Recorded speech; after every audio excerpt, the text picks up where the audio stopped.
Seremos substituídos pela inteligência artificial? Quem? Engenheiros de dados, cientistas de dados, analistas de dados. Será que as inteligências artificiais vão substituir a gente? Inclusive até mesmo os programadores. Será que a inteligência artificial vai fazer isso? E para a gente discutir isso e a gente analisar não só a minha opinião, nem só a sua opinião, mas ver a opinião de quem está na área também, eu trouxe aqui dois posts no LinkedIn que eu achei que são muito interessantes. Então deixa eu colocar aqui. Isso aqui é uma outra coisa que a gente vai reagir. E o que eu quero, na verdade, está aqui. Deixa eu ver. Vamos lá. Pronto, aqui. Então, muito se fala, né, ultimamente, se nós vamos perder os nossos empregos, se as vagas vão acabar por conta da inteligência artificial. E eu achei esse post aqui do Daniel Omar Soria, né? Ele é fundador da AI, eu não sei exatamente o que é, mas uma coisa que eu gostei que ele colocou aqui no perfil dele é: minha mãe não entende o meu trabalho. Quem compartilha disso, que não consegue explicar exatamente o que faz, porque trabalha com computador, seja com produção de conteúdo, ciência de dados, análise de dados, comenta aí também, porque comigo é assim, é difícil explicar, né? Pô, o que você faz? Putz, complicado, hein? Muito complicado de explicar, mas eu também compartilho disso. Vamos lá, ele fez um post aqui que eu achei interessante, porque, como eu estava dizendo, a gente fica muito...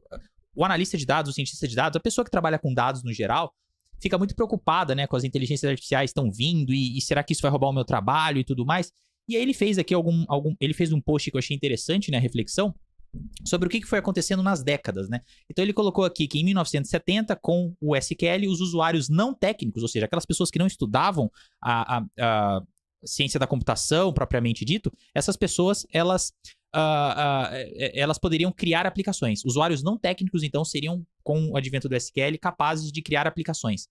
Aí tivemos em 1980, com o ForgeGLS, né, que é o ForgeLS, os usuários não técnicos poderiam criar aplicações. São tecnologias que foram surgindo a cada década aqui. Nos anos 90, com o rádio, os usuários não técnicos poderiam criar aplicações. E assim foi. Nos anos 2000, com os UMLS, os usuários não técnicos poderiam criar aplicações. Em 2010, começou essa onda do low code. Então, que a gente, na nossa área de análise cientista de dados, né, a gente ouve muito, né? Não, low code, no code, ferramentas que facilitam a gente realizar o nosso trabalho sem precisar programar. E aqui no Brasil a gente está atrasado em absolutamente tudo, então a gente acha que essas coisas chegaram agora, né, em 2020. Na verdade, não. Isso aqui começou, essa onda dos low codes e hoje em dia até os no codes, isso em 2010, né? E também diziam que a partir disso, usuários não técnicos iriam conseguir criar aplicações. E aí chegamos em 2020 com a Generative AI, né? Então, que é o ChatGPT, por exemplo, a Gemini do Google, essas inteligências artificiais. Também o pessoal estava dizendo que os usuários não técnicos poderão criar aplicações. A questão que eu vejo é que isso não está acontecendo. A gente está ouvindo que a inteligência artificial vai substituir os analistas, os cientistas de dados, muita gente ficando preocupada e ansiosa com isso, muita gente vendendo curso para você aprender a mexer, curso de engenharia de prompt. Qual a razão para você fazer um curso de engenharia de prompt? É uma coisa tão simples, uma coisa tão intuitiva. Você entra no ChatGPT e pede ali o que você precisa e ele vai te dar. Pô, Felipe, mas existem formas de melhorar esse prompt? Pode até existir, mas será que isso realmente é uma profissão? Será que o quanto isso realmente vale do seu tempo para você se dedicar e investir tempo e dinheiro para aprender isso? Então, as pessoas acabam exagerando quando a gente fala dessas novas tecnologias e ficando preocupadas. Mas aqui a conclusão dele nesse post, que eu achei interessante, foi polêmica. Não importa quão avançada seja a tecnologia, usuários não técnicos não conseguirão criar aplicações de nível empresarial. Você ainda precisa estudar o mínimo de tecnologia. E na nossa área de análise e ciência de dados, nós precisamos estudar além da tecnologia. A gente precisa conhecer o que a gente está trabalhando, a gente precisa conhecer o que a gente está fazendo. A gente também precisa, muito, muito, muito importante, ter conceitos e fundamentos sólidos de, por exemplo, matemática e estatística. Sim, se você quer ser um analista de dados, se você não quer ficar à mercê de poder perder ali o seu cargo, a sua profissão, por uma inteligência artificial, você precisa ir mais a fundo do que só saber dashboard, do que só saber fazer uma query em SQL, porque isso sim, o ChatGPT pode e já faz por você. Essas Generative AIs, elas já fazem isso por nós. Então, se o seu conhecimento ele está restrito a esse tipo de conhecimento, sim, você pode se preocupar. E aí você fala, pô, Felipe, mas você falou que até esse mesmo post falou que essas inteligências artificiais, essas novas tecnologias não têm o poder de substituir o analista de dados, o cientista de dados. Elas não têm o bom analista e o bom cientista de dados. Tem um outro post também que esse mesmo Daniel fez. Deixa eu até entrar por aqui no LinkedIn dele, que foi o último post que ele fez aqui, que é interessante. E olha só o que ele diz. Os humanos vão perder os empregos para a inteligência artificial? Sim e não. Aí ele vai discorrer aqui sobre o que ele disse, sobre o pensamento dele. Infelizmente, alguns vão perder empregos para a inteligência artificial, mas outros não. E o motivo é simples. Nenhum homem é melhor que uma máquina, mas nenhuma máquina é melhor do que um homem com uma máquina. Então perceba que existe o risco da gente perder os empregos, mas só se a gente não souber usar a inteligência artificial a nosso favor. Sem achar que a gente precisa abrir mão e abdicar da nossa profissão, ou que a gente está ficando obsoleto. Não é disso que se trata. E sim usar essas novas tecnologias para fazer o nosso trabalho de uma maneira ainda melhor, ainda mais profunda. E aí ele começa aqui, ó. Então relaxa, mas nem tanto. Muito provavelmente tua profissão vai mudar muito nos próximos anos e quem tiver conhecimentos para trabalhar com a máquina vai se dar melhor do que quem não tem. Mas eu não sou... mas eu sou médico e isso não vai afetar minha área. Tem certeza? Dá uma chegada na ERETS-Bio, incubadora do Albert Einstein, verdade. E você vai ver modelos vencendo radiologistas. Sim, já existem vários modelos usando inteligências artificiais, e aí aqui a gente não necessariamente está falando ainda de inteligências artificiais tipo ChatGPT, que são basicamente os prompts ali que você dá um comando, ele te dá uma resposta. Não necessariamente é isso, mas a inteligência artificial, o machine learning, ele é muito mais amplo que isso, deep learning é mais amplo que isso. E não é de hoje que existem vários, não é de hoje mesmo, já faz aí, vamos por aí que faz pelo menos uns 5 a 10 anos que existem modelos que vêm batendo radiologistas. Então, por exemplo, é muito comum os modelos hoje usarem, por exemplo, numa radiografia, eles analisarem a radiografia e darem diagnósticos mais precisos do que os próprios médicos. E isso acontece por várias coisas. O modelo não sente fadiga, o modelo ele aprende com os próprios erros, então ele está sempre melhorando. Então, existem várias razões para isso. E aqui ele até conclui que, claro que isso não vai tirar o emprego de todos os radiologistas, mas provavelmente vão ficar os que conseguem utilizar e melhorar a máquina. Então, poxa, eu tenho um radiologista que não consegue mexer com tecnologia, ele não se dá bem com isso e ele faz aquele diagnóstico normal ainda, olhando os exames e os parâmetros de uma maneira manual, mecânica. Pô, esse cara vai provavelmente perder o espaço para aquele radiologista que entende de tecnologia, que sabe usar as tecnologias para dar um diagnóstico mais preciso, porque você sempre vai precisar desse balanço. E um bom exemplo disso, a gente viu na aviação. Em 1990, 1980, nós precisava de 3 homens ou mulheres, né, mas pilotos a bordo ali na cabine para pilotar um avião. E conforme a tecnologia foi crescendo, além da aviação ficar mais segura, hoje a gente precisa só, na maioria dos voos, claro, a não ser voos internacionais, de um piloto e um copiloto, só 2 pessoas na cabine. Se a gente parar para analisar, isso aconteceu por conta da tecnologia, por conta dos parâmetros de segurança envolvendo tecnologia ficarem mais seguros. Então a gente tem menos acidentes aéreos hoje, com menos gente trabalhando nos aviões. Então nós tivemos uma redução dos empregos na aviação. Imagina que a gente está falando que antes eram 3 pessoas na cabine, agora são 2. Pode parecer que não é tanta diferença, mas basicamente 1/3 de todos os empregos na aviação, de piloto, né, no caso, foram cancelados. Então, imagina uma indústria perder 1/3 das suas vagas de emprego. E ainda assim, a indústria ficar melhor, mais rentável, porque você tem menos gasto, mais eficiente, mais segura. Isso vai acontecer com o médico, com o piloto de avião, vai continuar acontecendo, principalmente com quem está envolvido com tecnologia diretamente, que é o nosso caso, analista e cientista de dados. Então, sim, isso vai acontecer. Não significa que você vai ser extinto, mas significa que você vai ter que ser um pouco além daquilo que você é hoje, se você só trabalha com Power BI, com Tableau, se o seu trabalho é mais mecânico de construir alguma coisa, muito provavelmente você vai ser substituído e vai ter mais dificuldade de encontrar oportunidades, né? Porque a máquina vai fazer o que você faz hoje de uma maneira mais barata, melhor e com menos erros, né? Então, e principalmente, já falei isso, mas volto, mais barato. É isso que as empresas estão buscando com toda certeza.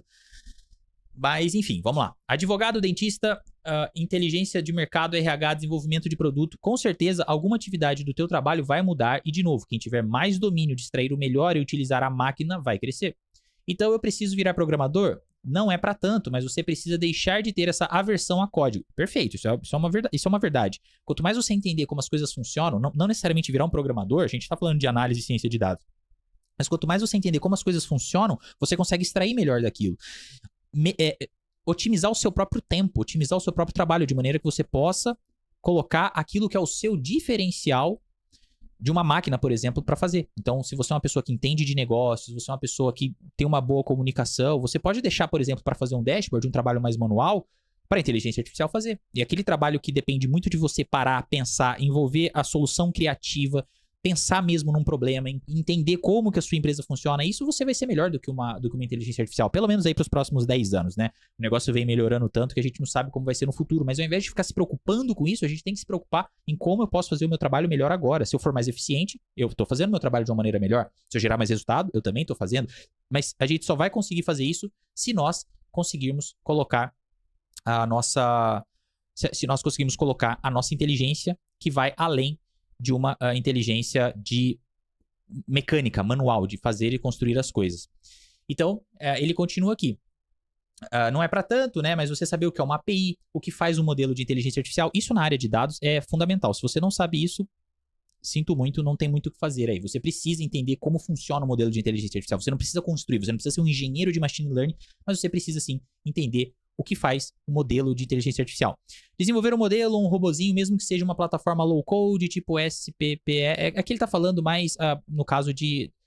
Ele tá puxando um pouco pro lado de programação, né? Então aqui, no caso, eu discordo um pouco. Na nossa área, eu não acho que você precise necessariamente fazer, mas é interessante você saber como funciona, tá? Como funciona o machine learning, porque basicamente, uma boa parte do nosso trabalho depende disso. E aqui tá por onde eu começo, aí ele tá fazendo provavelmente um merchan aí para algum curso que ele tem. Mas basicamente, a discussão toda aqui é se nós seremos ou não substituídos pela inteligência artificial. Voltando especificamente para análise de dados e ciência de dados, a real é que dificilmente a gente vai ser substituído se nós tivermos alguns conhecimentos mais avançados, do tipo conhecimento em machine learning, mas principalmente conhecimento em estatística, conhecimento em matemática, que é justamente o conhecimento que faz a gente trabalhar e dar o melhor de nós como analistas e cientistas de dados. A gente vai continuar discutindo aqui alguns outros temas interessantes que tem a ver com essa construção de raciocínio que eu quero trazer, mas a verdade é que todo mundo que não for muito bom naquilo que faz, que não for realmente eficiente, vai perder o seu emprego. E tem que ser assim mesmo, a indústria ela precisa crescer, a tecnologia tem que crescer. Então quando você ouve, é fácil entrar na área de análise de dados, analista de dados só precisa saber, não precisa saber estatística, por exemplo. Eu vejo muita gente falando isso para mim. Ora, boa sorte. Continue, então, fazendo o trabalho que uma máquina daqui a pouco vai estar fazendo melhor do que você. Se é que já não faz. Em alguns casos já até faz. Então, a gente vai discutir algumas coisas interessantes como barreira de entrada. Se a barreira de entrada daquilo que você faz é baixa, a máquina vai te substituir muito fácil. O que eu quero dizer com isso? Eu quero que você reflita. É difícil aprender a fazer um dashboard no Power BI? Seja honesto, você precisa quebrar a cabeça, estudar e suar mesmo a camisa para aprender? É difícil aprender a mexer no Excel? É difícil aprender a fazer query em SQL? Não é difícil. Envolve muito mais prática e pegar códigos às vezes prontos e utilizar para aquilo que você precisa. Então, quer dizer, se a barreira de entrada é tão baixa assim, você na verdade não está se protegendo não só da inteligência artificial, mas daqueles profissionais que resolvem dar um passo além. Então você está disputando com a máquina e com outras pessoas que estão se preparando mais do que você. Isso é interessante, né? Eu acredito que para os profissionais bem preparados, aqueles que estão sempre olhando um nível à frente, não daquelas pessoas que querem a promessa fácil de você vai entrar na área logo, você vai conseguir... Você pode até conseguir entrar na área logo, mas o teu objetivo não devia ser esse. O teu objetivo devia ser um bom profissional, seja lá em qual área que você esteja. Você devia estar preocupado em como que eu me torno diferente, em como que eu vou estar na fronteira do conhecimento, como que eu vou estar ali, sempre que o conhecimento expandir, eu tô lá, eu tô acompanhando. Mas as pessoas, né, elas querem...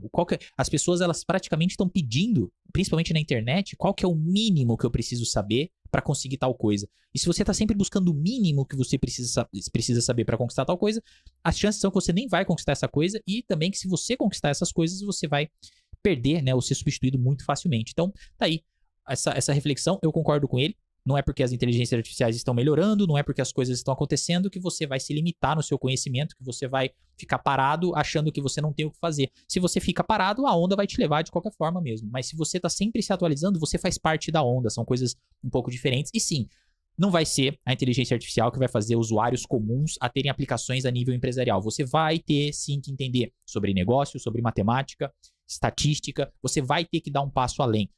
Se você fizer isso, o ChatGPT não vai substituir, porque o que acontece é que os usuários comuns estão subindo a régua. Hoje o usuário comum consegue fazer mais coisa do que conseguia há 10 anos atrás, porque tem mais tecnologia que facilita isso. Mas o usuário comum continua existindo e continua existindo o usuário profissional, aquela pessoa técnica. O técnico não deixou de existir, mesmo que o usuário comum tenha crescido. Por quê? Porque para desenvolver essas outras coisas, você precisa de um técnico, de uma pessoa que entende o que está fazendo, de um profissional mesmo naquilo. E você percebe que para você continuar estando à frente do usuário comum, você precisa estar se aprimorando, porque senão o que era técnico antes passou hoje a cair no conhecimento de um usuário comum, mas esse usuário comum não vai conseguir fazer aplicações, análises a níveis empresariais, a níveis grandes, a nível que você precisa escalar uma análise, escalar um modelo de machine learning. Então esse profissional ele não vai conseguir se ele não se atualizar. Aí ele vai ser meramente um usuário comum ali, que tem algum conhecimentozinho, um pouco a mais, um pouco a menos.